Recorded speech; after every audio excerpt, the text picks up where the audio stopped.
Laurent Gbagbo serait en train de négocier pour se rendre, c'est ce que croit savoir l'ambassadeur de Côte d'Ivoire à Paris. La bataille d'Abidjan a pris hier une nouvelle dimension avec les bombardements de la France et de l'ONU sur les derniers bastions du président sortant. Quelques heures avant les frappes, 4 étrangers, dont 2 Français, ont été enlevés. L'accroissement du nombre de musulmans en France pose problème. Déclaration de Claude Guéant, le ministre de l'Intérieur, qui ravive la polémique alors que l'UMP organise aujourd'hui sa convention sur la laïcité. Au menu, 26 propositions censées clore le débat, un débat auquel François Fillon n'assistera pas. Le Premier ministre avait évoqué un risque de stigmatisation des musulmans.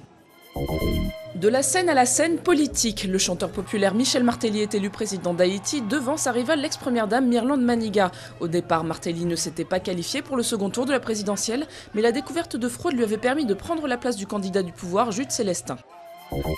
L'augmentation du prix du gaz à peine digérée, les ménages doivent s'attendre à une nouvelle hausse, celle de l'électricité, plus 2,9% début juillet. Confronté à l'impact de la flambée du prix de l'énergie sur le pouvoir d'achat, le gouvernement annonce une série de mesures. Pas de révision à la hausse du tarif du gaz le 1er juillet et des prix de l'électricité inchangés pendant un an après cette date.